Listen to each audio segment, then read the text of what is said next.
of the great religious complex they built here. Most of what we actually see on the site at the foot of Jebel Barkal today dates from a later period, but beneath these later temples there were earlier Egyptian temples.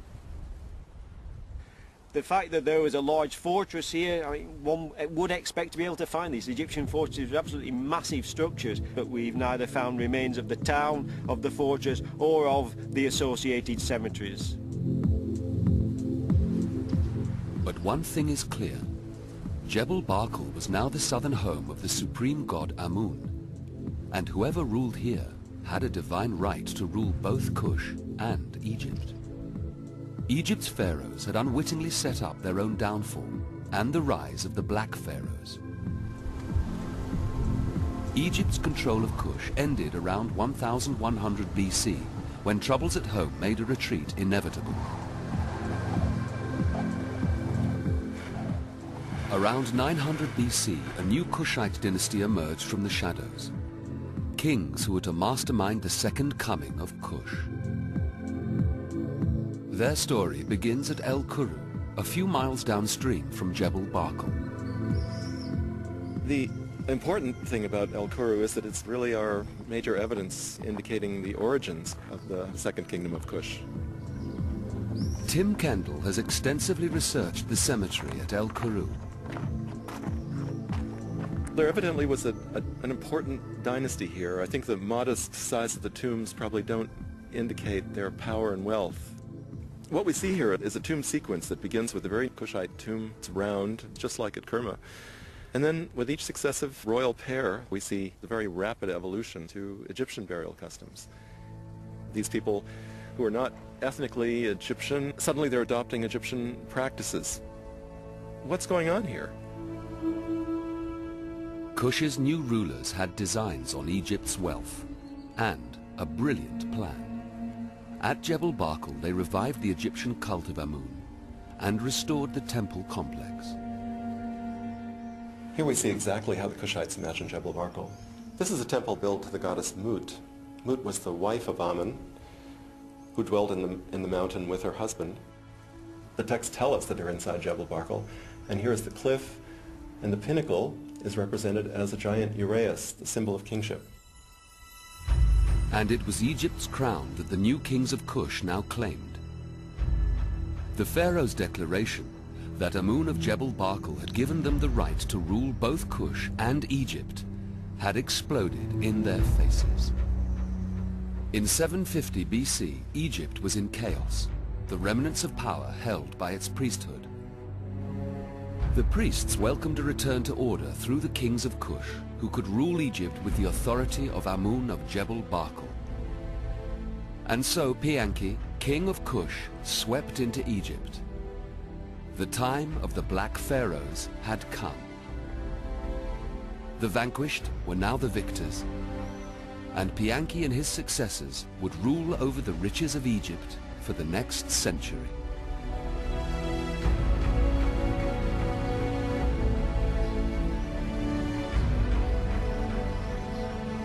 But military campaigns and ceremonial occasions aside, Kushite pharaohs left the daily running of Egypt to their womenfolk, as Betsy Bryan explains.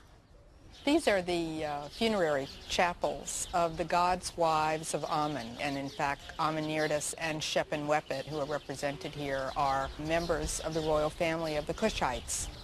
These women, in fact, were left very much to their own devices because their brothers are busy doing other things. So these women represented the Kushite family at the head of Egypt itself. This is a representation of Shep-en-Wepet, and she is shown in the way that the ancient Egyptians showed Kushites as a separate ethnic group from them.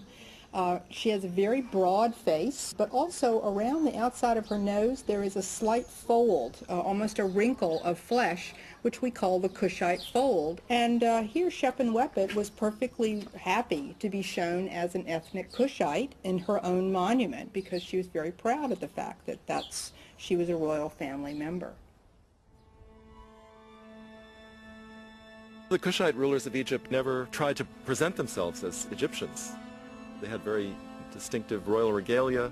They used their Sudanese names, and not one of them was buried in Egypt. They all came back to this place. 4 Kushite black pharaohs were buried at El Kuru, their tombs meticulously excavated by Reisner. But once again, his interpretations buried the real story.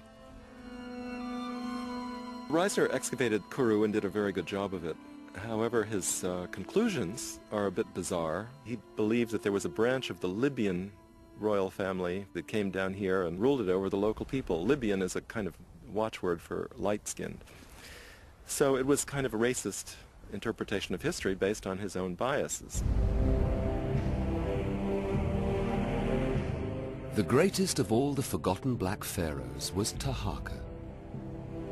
In 690 BC, he ascended to the thrones of Kush and Egypt in a reign that was to last 26 years. In time-honored fashion, Taharqa made the great Egyptian monuments his own. Taharqa really built an enormous entranceway here in Karnak to essentially take over the largest temple complex in the world. And it was already a completed temple, and all he had to do was to put this huge monumental colonnade up. That transformed the whole temple into a Kushite monument. Essentially, Karnak became his. At home, Taharqa adorned monuments claiming, "Never before had the like been seen since the time of the gods." And he showed himself doing what pharaohs must, holding up the heavens and maintaining order in the cosmos. At Kawa, Taharqa's temple sits within a whole city still buried in the sand, which Derek Welsby will excavate over the next 10 years. You can't come and see this temple without seeing this, because this is the man himself, the man who created the thing. This is Taharqa here, processing towards a series of gods on the wall of his own temple, which he built between 684 and 680 BC. The sand still holds many of Taharqa's and Kush's secrets, as Tim Kendall discovered. Well, we were driving from Khartoum to Jebel Barkal, and it's about a whole day's drive, endless miles of sand, and we're kind of lost. And I looked out the window and thought I saw a column drum, thought I was dreaming, and then another one went by, and another one. Suddenly we found this incredible sight, just like in the movies.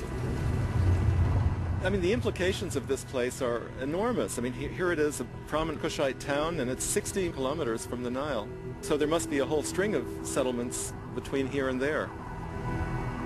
One of the wonderful things about this site is that it opens up an entire new area of the Sudan that has never really been explored archaeologically, and it makes us realize how much there is here that hasn't been found or recognized yet. I mean, we're rewriting the ancient history of this country on a yearly basis. During his long reign, Taharqa became known far and wide. He is even mentioned in the Bible, aiding the king of Judea in his war with Assyria. And Assyria would test Taharqa's strength soon enough. How Taharqa organized his army remains a mystery, but some evidence for it remains way out in the desert, which Derek Welsby wants to see for himself.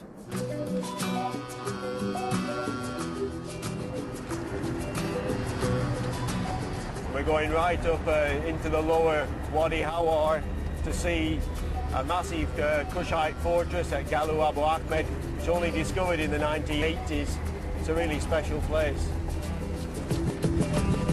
Apparently there's a very big dune field between us and this fortress, so you've got to go really fast so you don't get stuck in the sand. But if they're Balkan dunes, they have an almost vertical face on the south side, and you go over those at speed, and that's the end of it, I'm afraid.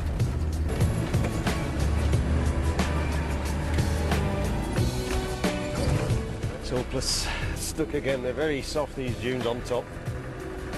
Go straight down to the axles.